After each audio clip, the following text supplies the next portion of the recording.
Salam SN, ketemu lagi dengan saya Agus Harizal Alwi Cikmat, pemimpin redaksi Suara Nusantara dan koran sn.com. Dan hari ini adalah episode ke-56 tanggal 13 April 2022. Dan pada episode kali ini kita ulas berita. Kita episode kali ini sengaja ulas berita karena ada beberapa isu yang harus kita angkat ya ke permukaan di ulas berita SN. Dan biasanya di ulas berita kita ditemani oleh redaktur pelaksana Dedi Suhendra. Assalamualaikum Dad. Salam Kak. Puasa ya? Puasa. Dan untuk penonton Lesa SN ketahui bahwa syuting ulas berita hari ini itu dilakukan pada bulan puasa sekitar pukul 16:15 ya. Dan kami menanti buka puasa ya. Menanti buka puasa sambil ulas berita. Dan ulas berita hari ini dan kita tadi udah sepakati ada 2 session ya. Ada 2 sesi. Yang pertama itu tentang sidang tuntutan 4 terdakwa dalam dugaan kasus korupsi Masjid Sriwijaya. Kemudian ada juga tadi lanjut dengan sidang OTT KPK di Mubah. Nah, untuk yang pertama Dad bisa diceritakan sidang hari ini ya, itu ada tuntutan untuk 4 terdakwa yang sebelumnya didakwa dengan 2 pasal. Bisa dia diceritakan? Iya. Hari ini ada dalam sidang dugaan korupsi pembangunan Masjid Sriwijaya 4 terdakwa menjalani tuntutan tadi Kak ya.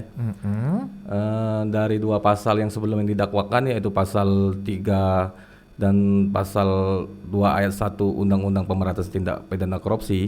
Pada tuntutan ini dalam tuntutan ini jaksa penuntut umum menyangkakan pasal yang 2 ayat 1 ya. 2 ayat 1. Apa itu isinya secara umum? Garis besarnya. Terkait penyalahgunaan wewenang ya. Penyelenggaraan wewenang ya, sebagai penyelenggara negara ya. Benar ya. Kemudian hal yang memberatkan apa tadi Den? Dalam tuntutan tersebut kan ada hal yang memberatkan. Hal memberatkan keempat terdakwa tidak mendukung program pemerintah dalam sedang giat-giatnya memberantas korupsi ya. Kemudian perkara ini karena terkait pembangunan Masjid Sriwijaya, tempat ibadah umat Islam ya. Dan untuk diketahui penonton Lesa SN harusnya tuntutan untuk 4 terdakwa ini dilakukan kemarin Dad ya? Iya. Tapi ditunda hari ini. Ditunda. Bisa diungkap sedikit kenapa ditunda kemarin Dad? Kemarin kan emang dijadwalkan hari Selasa kemarin ya. Tapi ditunda karena berkas tuntutannya belum siap, masih dipercetakan. Berapa lembar itu infonya Dan? 690 halaman. Dan harus dijilid dan belum selesai penjilitan dipercetakan ya. Benar. Tebal juga itu Dad ya? Tebal. Sempat lihat Dedi lembaran dakwaannya. Tapi dalam persidangan nggak dibaca semua Kak ya. Nggak dibaca semua ya. Hanya kesimpulan. Tapi usai persidangan majelis hakim dengan tim penasihat hukum terdakwa diberikan berkas perkara tersebut untuk dipelajari. Oke, hakimnya tadi siapa aja Dad di antaranya? Ketua majelis hakimnya Pak Yusrizal SHMH. Pak Yusrizal ini kan selain ketua majelis hakim juga sehari-harinya sebagai wakil ketua PN Palembang Kak. Oke. Kemudian untuk jaksanya? Untuk jaksanya ada M. Naimullah selaku yang kesehari-harinya juga kasih penuntutan bidang Pitus Kejati Sumsel. Kemudian ada Indra Bangsawan, kemudian ada Aswar Hamid. Oke, salam hangat untuk para hakim dan Pak Jaksa ya. Selamat bertugas. Semoga bisa melaksanakan tugasnya ya, menyelesaikan penuntasan dugaan korupsi Masjid Sriwijaya ini dengan tuntas.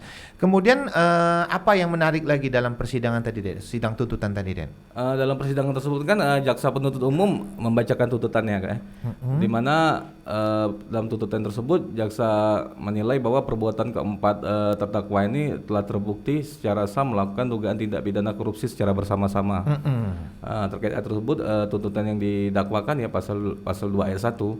Pasal 21 di mana ancaman tuntutannya untuk 2 terdakwa 5 tahun, 2 terdakwa lagi 4 tahun 6 bulan. Oke, untuk penonton Lesa SN kami minta maaf tidak bisa menyebut nama ya. Untuk nama dan rincian dari berita ini secara menyeluruh itu dapat dibaca di koran sn.com ya. Mungkin sore atau malam hari ini sudah bisa dibaca ya. Untuk yang habis sidang tadi kita sudah naikkan 2 berita Kak. Oh, udah bisa langsung dicek nanti. Sambil Dedi memberikan keterangan saya bisa baca beritanya ya yang apa itu? Tuntutan ya. Iya, tuntutan 4 terdakwa.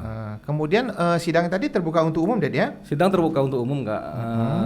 Dari pengacara juga ada juga dari beberapa dari keluarga terdakwa sepertinya hadir Kak.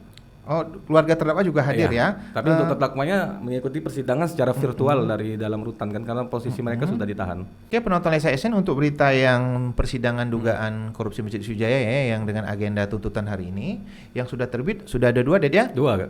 Saya bacakan, ini ada terdakwa dugaan korupsi dituntut 5 tahun ya, dan kemudian ada satu lagi berita diduga korupsi duit masjid jadi hal yang memberatkan bagi para terdakwa ya. Dan untuk berita yang lainnya itu bisa diklik ya, mungkin agak malam ya. Iya. Kasih waktu kami untuk mengetiknya ya. Dan untuk berita-berita yang lainnya di luar berita dugaan korupsi Masjid Sriwijaya itu masih banyak Ded ya. Ada. Oke, kemudian Ded, tadi persidangan ini terbuka untuk umum ya? Iya, untuk perkara umum Kak. Lumayan banyak tadi wartawan yang meliput. Atau gimana Banyak tadi? wartawan yang meliput yang sehari-hari emang liputan di pengadilan Kak ya. Tampak juga ada beberapa dari keluarga terdakwa. Keluarga terdakwa Keluarga ya, sidang, ya. yang mendampingi terdakwa ya. Ya, yang melihat secara langsung karena untuk terdakwa sendiri kan sidangnya secara virtual karena mengikuti sidang dari rutan kan. Oke, walaupun virtual tapi para keluarga terdakwa juga ikut hadir ya. Ikut hadir Kak. Oke. Menyaksikan. Kemudian ada sempat wawancara tadi dengan pengacara? Dengan pengacara wawancara di mana terkait tuntutan tersebut penasihat hukum atau pengacara dari terdakwa akan mengajukan pembelaan Kak. Akan mengajukan pembelaan Pada ya. Selasa depan. Tadi sempat terdengar atau statement dari jaksa terhadap tuntutan ini, Ded? Ya, di persidangan jaksa menjelaskan memaparkan rincian dari tuntutan yang keempat terdakwa ya. Di mana penilaian jaksa penuntut umum menuntut keempat terdakwa berdasarkan saksi-saksi yang telah dihadirkan, alat bukti yang juga dihadirkan serta fakta persidangan, menurut jaksa penuntut umum perbuatan keempat terdakwa telah memenuhi unsur dugaan pidana Kak. Terkait pasal yang disangkakan ya. Oke ya. Kemudian itu tadi ada 2 orang swasta ya yang dituntut juga ya? Satu Kak, satu swasta. Oh, diralat ya, 1 orang swasta dan 3 lagi dari pihak pemerintah. dari pihak pemerintah ya. Dan untuk diketahui penonton Lesa SN bahwa sudah ada yang divonis ya untuk dugaan korupsi Masjid Sriwijaya. Ada berapa orang Ded, yang sudah divonis? Kalau total seluruh tersangka atau terdakwa ini kan ada 12 Kak ya. Yang sudah divonis 6. Yang sudah divonis 6 ya. Dan yang sedang dalam persidangan ini 6 ya. 6. Dan sidangnya berapa kali seminggu ini, Ded? Seminggu 2 kali ya. 2 minggu kali dan sampai malam ya? Iya, sampai malam. Tapi kalau bulan puasa Ramadan ini sore udah selesai ya? Biasanya begitu jam 5 majelis hakim langsung stop untuk saksi yang belum diperiksa atau masih akan diperiksa lagi, diagendakan ke depannya Kak. Diagendakan lagi ya. Dan untuk penonton Lesa SN ketahui bahwa dugaan korupsi Masjid Sriwijaya ini sangat menyedot perhatian ya. Perhatian dari masyarakat Sumsel dan juga nasional ya. Dan tokoh-tokoh masyarakat Sumsel sangat menyayangkan adanya dugaan korupsi dalam pembangunan Masjid Sriwijaya ini ya. Jadi bisa mengulas sedikit, ada berapa dana hibah yang sudah digulirkan untuk pembangunan masjid ini, Dan? Dalam perkara ini ada 130 miliar Kak ya, di mana tahun 2015 itu 50 miliar dan tahun 2017 80 miliar. Dan sangat disayangkan ya, ternyata uang yang digulirkan itu digunakan tidak sebagaimana mestinya untuk pembangunan masjid ya. Iya. Bisa dirincikan di antaranya yang sesuai fakta persidangan? Dalam tuntutan tadi kan disebut juga Kak. Oh, disebut juga? Disebut terkait aliran-aliran fee. Diulang lagi ya? Diulang lagi Kak. Di mana ada miliaran rupiah yang disebut oleh jaksa penuntut umum yang belum ada pertanggungjawabannya Kak. Yang belum ada pertanggungjawabannya ya. Dan ini menjadi tugas berat ya bagi hakim dan jaksa ya untuk mengungkap ini ya. Oke. Dan biasanya dalam 1 minggu itu hari apa saja ada persidangan dugaan korupsi Masjid Sriwijaya, Dan? Awalnya dulu Senin, Selasa dan Kamis Kak ya, tapi saat ini sudah masuk ke tuntutan Selasa dan Kamis. Selasa dan Kamis ya. Dimulai pada jam berapa itu biasanya, Dan? Kalau hari Selasa pagi Kak ya, jam 10. Nah, ada juga di hari tertentu jam 2 karena kan hakim kan ada persidangan perkara lain untuk menyidangkan perkara lainnya. Oke ya. Dan Suara Nusantara dan koran SN.com ini biasanya sangat intens ya, membuat berita-berita dugaan korupsi Masjid Sriwijaya ini, dan pengunjung berita ini untuk berita online itu sangat banyak ya. Dan setiap kita juga mengulas berita tentang dugaan korupsi Masjid Sriwijaya ini, viewer dari koran Lensa SN itu menjadi banyak ya. Dan kebetulan kita ditemani ya selalu dengan setia ya, ada tim kreatif Maggie dan Ilham ya di bulan puasa ini ya. Kalau ulas berita ternyata juga banyak pengunjungnya ya, Maggie ya. Ya, banyak Kak. banyak ya. Jadi setiap minggu kita harus ada ulas berita ya, dan itu yang menjadi ciri khas dari Lensa SN. Dan selain ulas berita, kita juga menghadirkan tokoh-tokoh ya, tapi tokoh-tokohnya yang berkarakter dan punya bisa memberikan pencerahan untuk penonton Lensa SN. Oke. Selanjutnya kita beralih ke sesi yang berikutnya, Ded ya.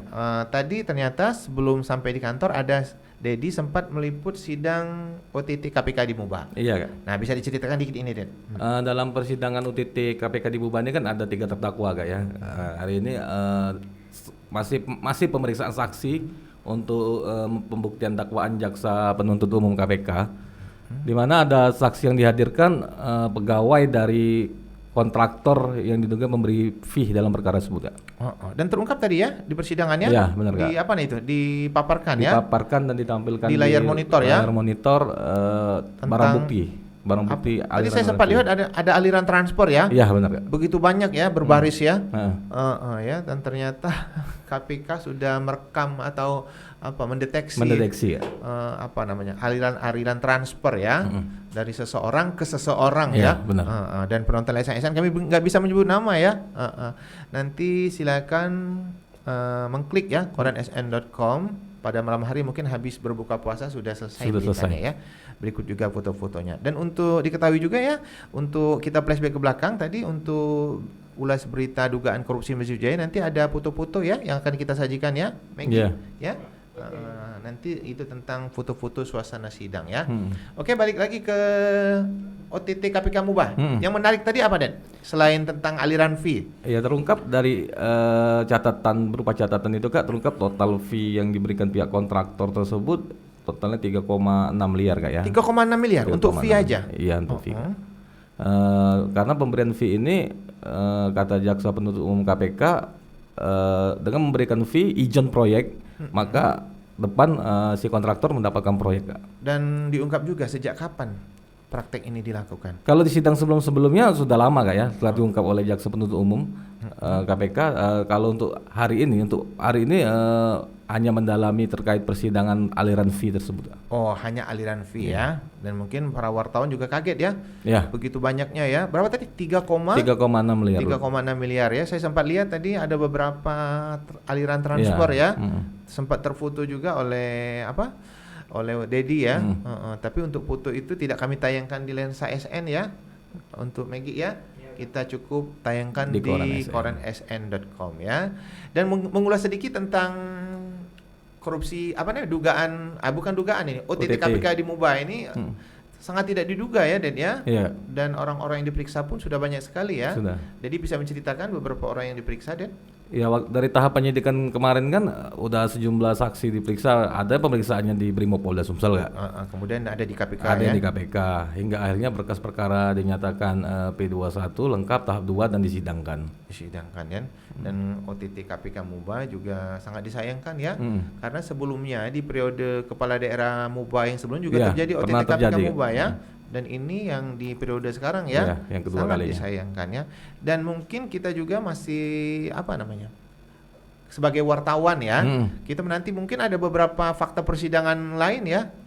Ya, terakhir Iksan JPU KPK tadi sempat diwawancarai kan teman-teman usai persidangan di Pengadilan Negeri Palembang. Untuk persidangan OTT Muba ini kan yang OTT tertangkap tangan ini terkait bidang air, Kak ya, pembangunan air misalnya drainase, saluran air ya.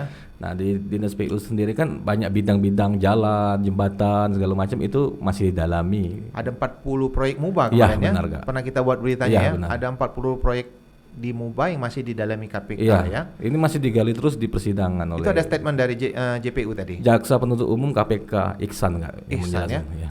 Selain Pak Iksan tadi siapa saja tadi, ada jaksa yang lain mendampingi?